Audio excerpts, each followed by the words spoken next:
What's up and welcome back to Talking Nutrition. Today's episode 82, which means that it's the very last part of the Steptember Q&A sessions that I've been sharing with you every single Thursday for the last couple of weeks.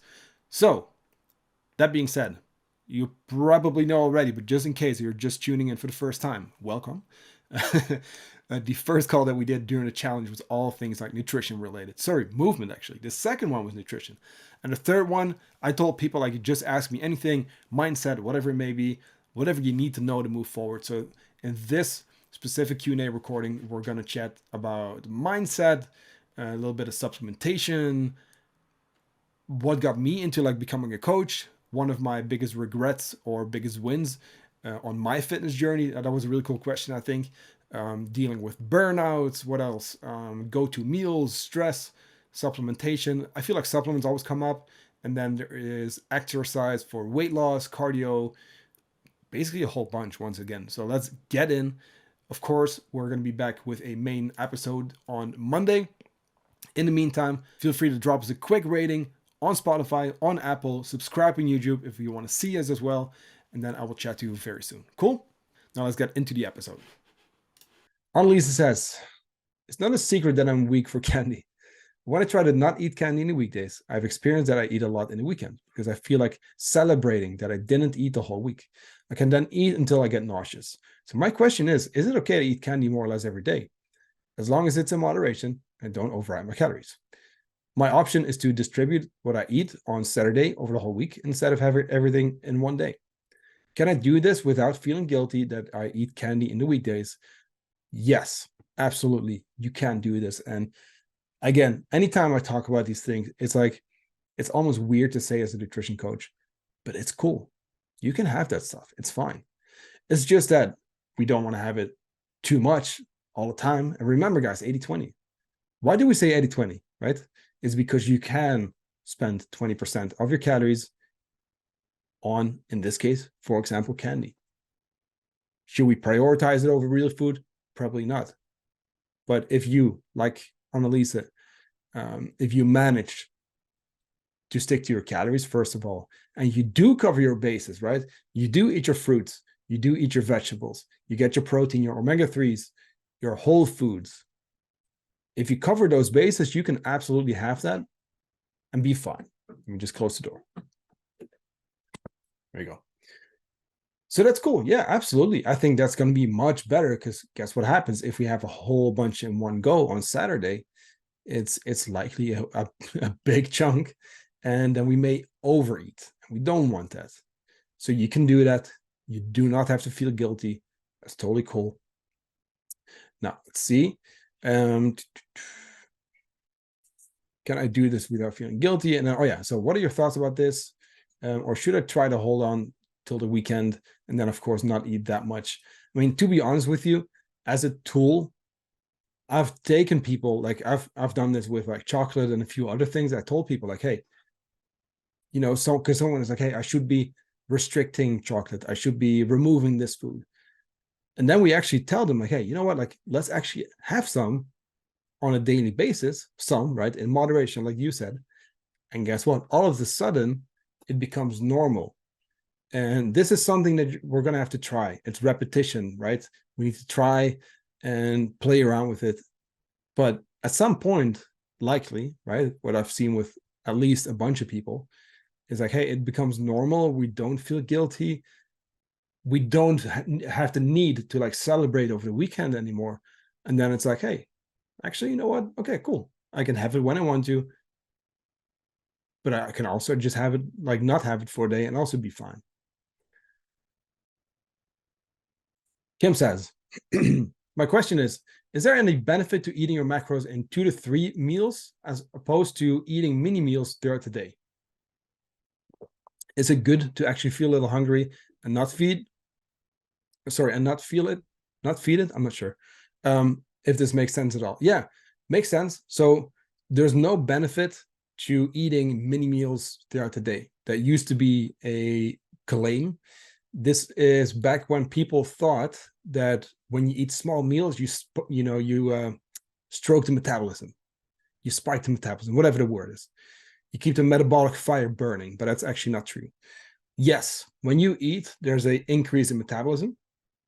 in your metabolic rate through digestion. You burn calories through breaking down food. Now, guess what? It kind of makes sense, right? Because, okay, so if we eat, we spike your metabolism. Okay, that must mean that if we have a bunch of different mini meals, that we keep that metabolism going. But that's actually not the case. It relates to the calories that you consume. So the amount. Technically, there's actually no difference between 2 to 3 meals and having, I don't know, 6 to 8 to 10 plus, to all the way to people who do alternate day fasting where you don't eat at all for one day and then you eat again the next day, right? Sounds like a terrible idea. But that meal timing, right, is less important. However, what I will say, if we're looking to optimize things, especially from protein, right, splitting that maybe into 4 portions for most people, 4 to 5 seems to be ideal for most. I think 2 to 3 sounds very little and is likely not going to be great for most people. More than 5, not necessary. And here's the thing, a lot of people think that we need to snack throughout the day to stay full, but it's not true. We need an actual meal that's going to keep you full for a longer time. That's likely going to benefit you. And to your point, is it good to actually feel some hunger? I think, as much as, of course, we're not going to be starving, right? But I think that it's normal to have some hunger every now and then. And we don't always have to respond to it. You know what I mean? There's a difference between hunger and being like, oh, I could eat. Because, oh, I could eat. I feel like it all day. You know what I mean? I could eat anytime. I don't. But, and I'm also not saying that I'm hungry all the time, but like, I think sometimes we need to also realize like how hungry we are and not use any excuse or reason to go for something else. Make sense? So yeah, great question, actually. Alex says, is fasting daily for 14 to 16 hours good for women? Usually it's not. I know that fasting is very popular. I know that, guys, but it's not magic, first of all. It's like the basics that we talk about, right? And I will continue to talk about is like, hey, that's the stuff that works. But guess what? People spend more time fantasizing about, intermittent fasting and, whatever, keto or whatever it is, right? Any special thing out there, right? But it's the basics that work. My question is always, why are we doing it? Is it bad to fast? I mean, depends. Generally speaking, it's okay. But when you do it a lot and for too long, it can have a negative effect. And here's the thing. If we're already dealing with a lot of stress and stuff, it's probably not a good idea to also fast, because it can be a big form of stress to the body. Here's the thing too. It's actually worse for women, which is right. I kind of hate saying those things, but like, that's how the body works. It tends to not be a great idea for women. So maybe for future reference for everyone here, like these kind of questions is too vague. Fasting daily 14 to 16 hours, good. Okay, good for what? Are we looking, is it for fat loss? Then there's no point. Is it for relieving digestive upset? Yeah, maybe. Are we dealing with certain hormonal issues? Yeah, maybe. Depends on the case. Is someone very overweight? Hey, maybe we can use it if they really struggle to stick to their calorie deficit. But context is very, very key. And 9 out of 10 times, fasting is just not going to do the trick for you guys. It's actually going to make it worse for a lot of people. Which kind of even goes back to what Annalisa said with the candy stuff, right? Where you feel like rewarding yourself or celebrating. What happens for a lot of people? Because you could be fasting and eat like an asshole in your eating window, and it's still not going to be great. Sorry, my voice is a little rough today. But you get what I mean, right? At the end of the day, it's about the nutrients we get in per day, the total amount of that, your calories, right? Are you covering those? So I always want to know why. What's the goal? Hilda says, on a rational level, I know what to do. Yeah. But after all these years of trying to change, what's holding me back? It's a good question. Let's be honest. Let's stop there before we continue with this question. We all know what healthy food is. Everyone on this call, whether you're live or watching the replay, we know that we should be eating vegetables and that we should drink water and get our steps in, go for a run, lift our weights, sleep enough, manage our stress, eat some protein, eat mostly healthy, some fun foods, right, in moderation. We all know that shit, which is also, by the way, why my message is maybe not the most interesting, right? Because it's like, hey, like it's that basic stuff. We kind of know that, right? We kind of know that. We kind of know we shouldn't get drunk every single weekend. We kind of know that etc. You get it. We kind of know we shouldn't eat mostly processed foods all the fucking time, you know? But why is it that worldwide so many people struggle still with their nutrition, and why does it continue to become a bigger and bigger issue? Knowing, so on, you said like on a rational level, like I kind of know what to do. I feel like most people know what to do, but it's the doing that's the hard part. What's holding us back? Is it a mindset thing? What's the most common mistake? Where to start? What's next? To be honest with you, I could answer this question in a very simple way, which goes back to a question that's coming up later. Biggest regret for me. I think if we have a hard time and we've tried for so long, I think we need to be okay asking for help. That could be me, could be someone else. But at some point, if we cannot figure our shit out, we need to look for answers somewhere else. We need to get help. So that's the number one. That's also why I fucked around for a long time before I could actually lose the weight. Tried a bunch of just bullshit diets. And then eventually, right, actually got help from my coach at the time, my CrossFit coach. He taught me a lot. And then I started to figure it out. I think asking for help, even if it's just like, I tell people this all the time, just hit me up. I'm not going to try and sell you shit. If you want to coach with me, great. If not, great. I'm still happy to help, answer your questions, send you some free resources, because I know it's difficult, but it's the doing. And that's why, and this is not me trying to pitch coaching, but that's why I think coaching is so amazing. And that's why I believe in this shit. And I continue to invest in coaching myself. It's like, hey, first of all, you pay for that service. So you have some skin in the game. And as silly as that sounds, that's a huge part of people actually doing the thing, right? Because, oh shit, now you're paying someone. Okay, now I better do my best. It really works that way. It really works that way. When you have skin in the game, you're more likely to take action. Still people who don't, but, right? So that's that. You also have someone to go back and forth with, to have a conversation with, who can give you that objective view, right? If you're struggling, if you get in your own head, when you're stressed, overwhelmed, whatever it is, we get to this part where, right, we start to overthink things, we get emotional, we start to almost make decisions and, you know, make actions or take actions based on our emotion instead of doing the thing we should be doing, and that's stopping, slowing down, zooming out, and having an objective look to figure shit out. And that's another big one. It's not just, oh, hit these macros. And because guys, like, there's no fucking magic in macros or meal plans, whatever it is, or calories, right? That's not it. It's the accountability. It's having someone on your team. It's the guidance. It's the education. And let's be honest, if we need to go online and try to figure this out on our own, I struggled with that 11 years ago, and it's not much better. If anything, it's worse because we now have more exposure to bullshit information. So also here, I would need more context, right? We've chatted every now and then.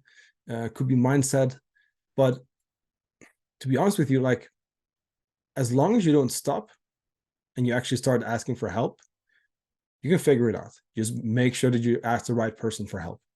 And that could be me, could be someone else. There's a lot of good coaches out there, but unfortunately, probably more shitty ones.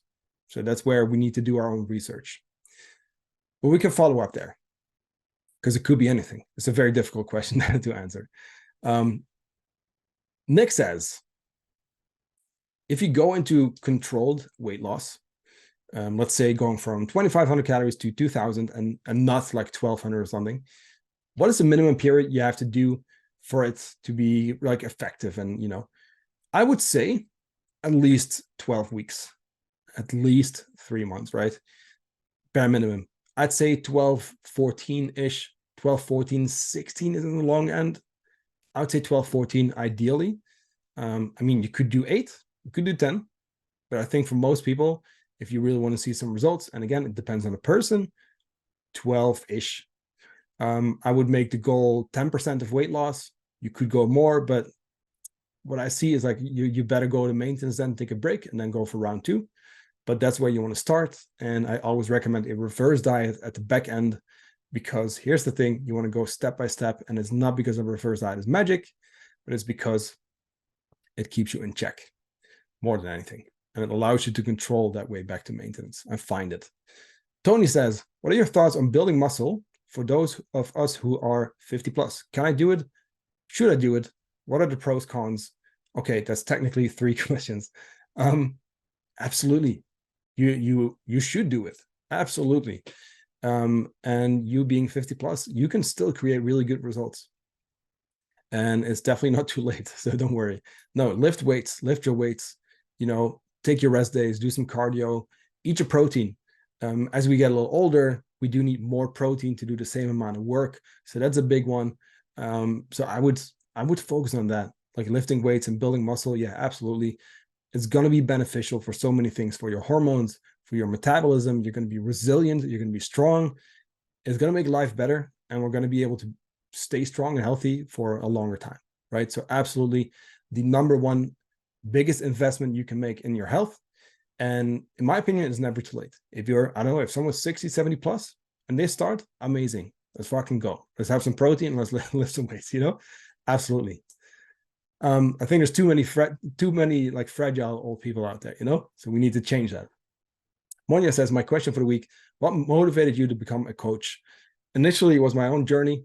Was overweight, 110 kilos, dropped down to 80, made a lot of mistakes along the way, and really got into fitness, especially once I started doing CrossFit.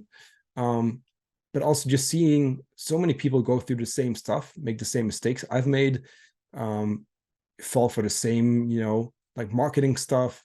So many people around me in my, my friends, my family, like there's so many people I've seen struggle with that. And especially once I started working as a CrossFit coach at a gym, also there.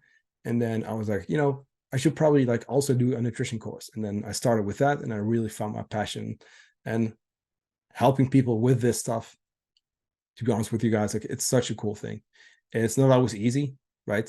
Let me say that, like it's hard work for the person, right? The person who's being coached is not easy. So many people struggle with this for a reason, right? So it's usually not easy to fix that either. And it's usually going to take at least half a year, if not more. But it's like seeing people show up and really take action and then completely just turn into a different person, like being like so much happier and confident. And right, sure, the body composition, that's cool, right? We lose the weight, we build the muscle. But the mindset shifts and the eye openers and people changing their lives for the better, like that's the coolest shit. And it's gone from a passion of mine to now being, in a good way, not in a bad way, but also being a responsibility, because I know the shit works. I know we have something that can help people. So it's also like, I have to share this with you guys, and that's why I'm so passionate about this stuff. Celia says, a question about vitamin D. Do you think I should already start taking it? I was laughing because you posted under a picture of you walking and it was a cloudy. I think already. If you, like most people, work inside, probably a good idea to already start taking it. But if you want to make sure, the only way to really find out is by doing a blood test. Linda says, how could a growth mindset be beneficial in everyday life? Very general question, but let me just give you a very general answer as well. Hey, a growth mindset allows us to always work through stuff. It's the thing that allows us to not get hung up on things outside of our control, on things that go wrong, that a bad week, right, doesn't mean that we're a fuck up, that we have one moment when we overeat, whatever it is. Like, no, we go through life which guess what? Like, it's gonna come with roadblocks. It's not if, it's when. And that growth mindset is gonna be the thing that allows you to just look at that obstacle and be like, hey, you know what? Okay, I didn't manage. Why not? Let me figure that out. What can we do to get around it, get over it? What can we learn? And we're always trying to learn and get better. We look for the positive. We look for the stuff that's going well. We look at, hey, okay, there's a roadblock. Okay, what can we do differently? How can we improve? And we always know that we can figure everything out. The fixed mindset person is going to be like, I tried it, didn't work for me. Fuck it. I guess it's not for me. I guess I'm not someone who, right? No, that growth mindset is going to help us in every aspect of life. Danny says, my weekly question about sleep. I'm a person that rarely sleeps more than 6 hours a night. But what's the effect on my metabolism when I get less hours in than a regular person? Do I have to compensate with naps? So 6 hours of sleep is not the worst, I will say, but it's definitely on the lower end. I'm happy that it's not 5, for example. But you do likely have quite a bit of sleep depth, meaning like, over time, like, you kind of miss out on sleep. It's not ideal. And we did do a podcast on sleep deprivation for shift workers. And also it basically was a 2-part episode, like 2 like full hours, where we also talked about testosterone in men. So I will send you those 2. Those are very good, because that person I talked to is definitely way more, experienced with that stuff. But here's the thing, a lack of sleep, and especially disrupted circadian rhythm, has a big impact on the body and has a lot of negative health consequences to it. So here's the thing. We can still do our best to at least do everything else right, to at least make sure we really eat like a very healthy diet, right? We take some naps. To your question, a nap is like, it's kind of like, it's not the same. We can't fully compensate, but it's going to allow us to at least, it's like second best, right? Let's call it second best. In terms of the metabolism itself, I wouldn't be able to give you a very solid answer there. So I'm going to say, I don't know per se, but the effect on your overall health, especially because I see that he in the comments now says it can be 5, can be 2 or 3 at times. It does add up, right? It does add up.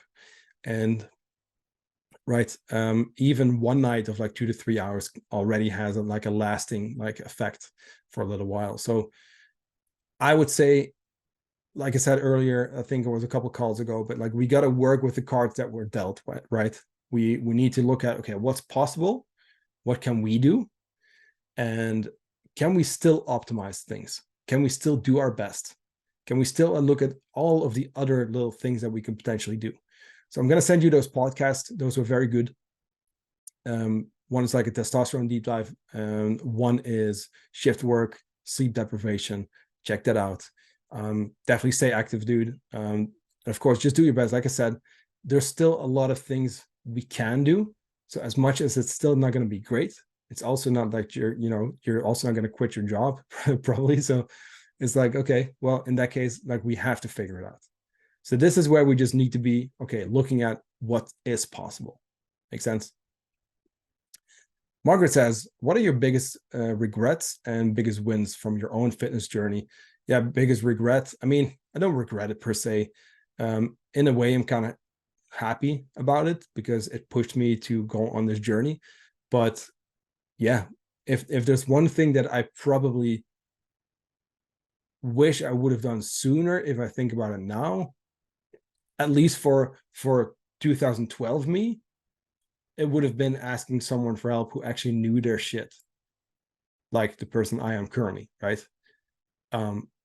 Because I mean, back then, like, it was before Netflix and Instagram just started that year, I think it was. But even back then, the blogs, the forums, the documentaries that I had like to illegally download, there was so much confusing shit out there. It was such a mess, and still now, like, people are taken advantage of by like the supplement companies, and like, people need real help. And that's, like I said earlier, that's why I'm so passionate about this stuff. Like, we need to like raise the bar, right? For the space in general, coaching, like for you guys. And the biggest regret, I mean, I'm still not going to call it a regret, but like for me at the time, probably just starting sooner with a person who could have helped me at the time so that I wouldn't have to fuck up. Biggest wins, it's hard. It's hard to come up with one. I would say starting this company currently, right? A recent biggest win was announcing that we're now looking for a second coach. And I have a few people that I'm talking to currently and that we're starting the tryout phase with. And for me, that has been the coolest shit. I changed the company name earlier this year from my last name to Honesty Coaching Systems for this reason, right? We wanted this to be something bigger. We want to help more people. And now we're getting to that point where, hey, we're actually building a team, and that's the coolest shit ever, right? And so I'm very proud and very excited and just very grateful for everyone watching this call, right? Whether it's live or the replay. Ben says my weekly question about creatine, and we're going to go over the hour a little bit, guys. We have 1, 2, 3, 4, 5, 6, 7 questions left. I can run through them. They're a little bit more simple, but still, apologize for still talking too much. But anyway, there's always a replay. Okay, cool. So my weekly question from Ben about creatine: can I take it every single day? Yes. And should I take a break after a few weeks? No, you should not, because it works through saturation. So you'll want to keep taking creatine. That's how it works. So 5 grams every single day, you're good. Yes, there's a lot of weird claims around like taking a few breaks. So like it's bullshit. Like you don't need to. There's actually no point. It's affordable. There's tons of reasons to take it. So you don't have to take breaks, and you don't have to take or do a what's it called, like a preload phase either. Bennick says, my question this week is, how do you deal with burnouts? Not particularly in relation to nutrition, but work stuff. Have you found some ways to avoid that feeling when you're working? Yes, because I ran into that a few times over the last couple of years, where I'm going to be honest. In my opinion, I think we need to push our limits. And in some way, it can sometimes be a good thing to go over it so that we know where it is. And I do also truly believe that we get more resilient with time and that we can do more shit. However, burnout is a very real thing. We can't do too much. I've burned out a few times from training, from work, dieting. I think in the moment, we need to do whatever we can to slow the fuck down. I was working with a mentor in 2022, and I basically hit that moment. I had physical like symptoms where my chest was tight. It was like I was breathing heavily, right? I felt like there was something like not right, on my chest, like just this pressure, and the breathing and like everything. And I told my mentor, and he's like, dude, I've been there. Building a business is not easy. It comes with a lot of stress, but you now have physical symptoms of stress and you need to slow the fuck down. So I was paying this dude a lot of money, right? What did we work on that week? And the next couple of weeks after that, I made a point of going out, going on a slow walk, sitting out by the water, going out in nature, recharging. If we're already dealing with burnout in the moment, slow down, right? Stop training. Take it down a notch. Take everything down a notch. Take your stress load down. Do whatever you can do. That's my recommendation there. But do not stop tracking your food. Do not stop eating healthy and those kind of things, because that's a very easy thing to let go. And if we then stop eating healthy, we're going to make it worse. So let's at least still take care of ourselves. And again, if we don't feel like it, we can create systems that can hold us accountable. Other than that, I think when we feel it coming up and we know, hey, I kind of feel like I'm kind of getting there, we need to be honest with ourselves and slow down and catch or listen to the signals so that we can then stop on time. Make sense? Marla says, what is the best way to increase protein when having oatmeal for breakfast? My protein smoothies are getting a tad old and I need another option to rotate in my mornings. You take the scoop of protein powder and you throw it in your oats, and there you go. I like vanilla. I've played around with different flavors. Vanilla is still the best, in my opinion. Chocolate would probably be good as well. But this is what I do. I have my oats and I throw it in the microwave a couple minutes with water. I do extra water, so that's a little soggy. And then I'll throw in the protein powder afterwards. I don't like it when I do it before. It gets like a weird consistency. Yeah, throw it in afterwards. Mix it well. Super good. Berries, peanut butter. It's the best. Last 4 questions. Turret says, can you feel like tired and lazy when you're in a calorie deficit and then at the same time not feeling hungry? Yes. And these two things are not necessarily related, but yes, absolutely. So first of all, tired and lazy, it makes sense. The body is not getting enough energy because we're purposely eating too little. Like that's what a calorie deficit is. We purposely eat less than you need so that your body starts to burn body fat. This also means that we start to feel more lazy. We are less likely to move around. We don't want to. We're tired, lower energy. These are all ways our body is trying to make you move less. Like your body doesn't want to be dieting. It doesn't want to. It's just trying to keep you alive. And what it does, right? This is your metabolism. Metabolism is always like, mystified, but like it's just your energy regulator. When you diet, your metabolism is going to slow down, but your body's also going to try to figure out ways to save energy. And one way is making you tired and lazy. Yeah, absolutely. And that's why we track your steps so that we can keep those up during a cut. At the same time, not feeling hungry. It depends.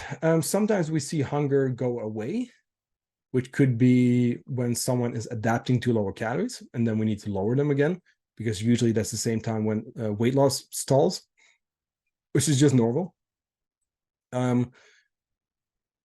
Not being hungry, it's a difficult one. I would like to see a food log, our food choices, the actual moment. So these questions too, guys, in general, we would have to figure out, okay, what's the moment? And can we explore the moment, the environment, the people we were with, how we felt, those kind of things. What were we eating, right?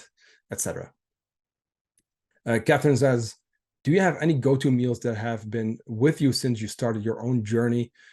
Oof, I would say the breakfast that I just mentioned when in Marla's question, the protein oats, like that's one. Like oats, protein powder, 1 scoop, right?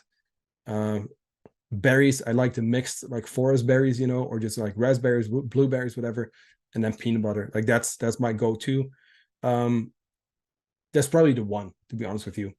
And then that's also been like my breakfast for fucking years now. I'll change it up every now and then, but it's almost every day. Like that's what I have. Also, how can we tell if stress or even anxiety affects the metabolism? I'm not sure about the actual effects on the metabolism. However, we don't know.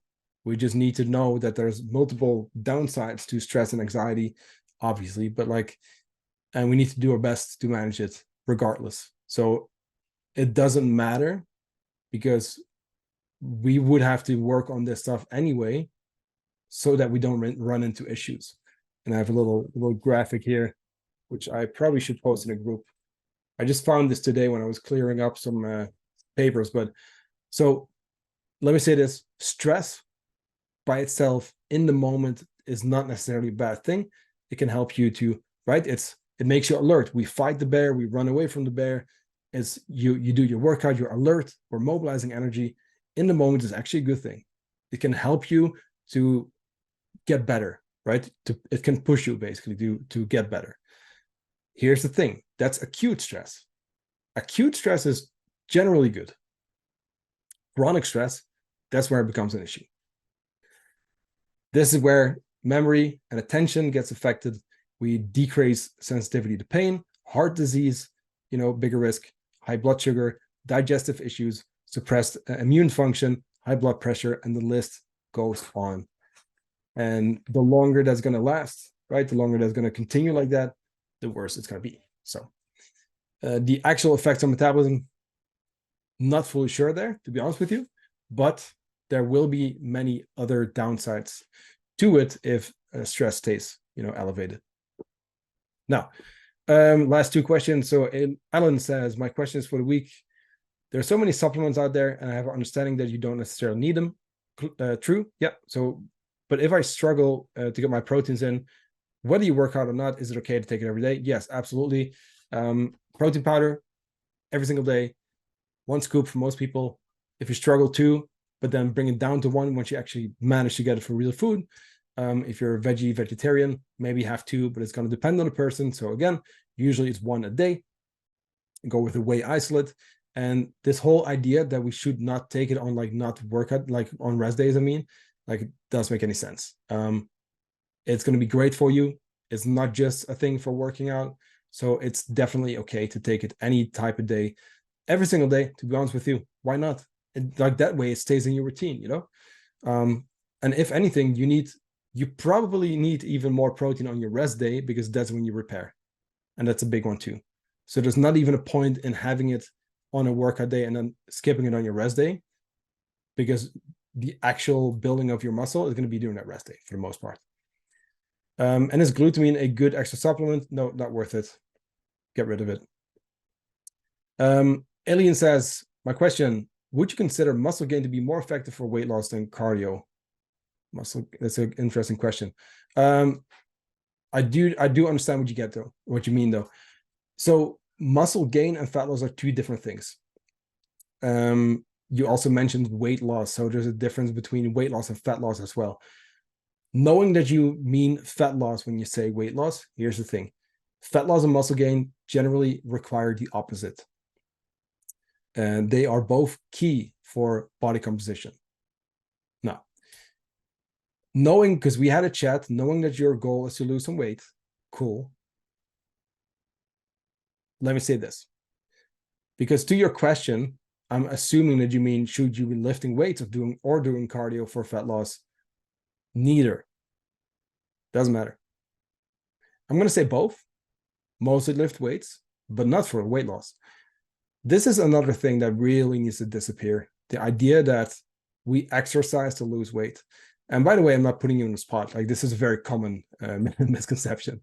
But like, a lot of people still think I need to be exercising to burn body fat. It doesn't work that way. We are going to lift weights to build muscle and to maintain muscle.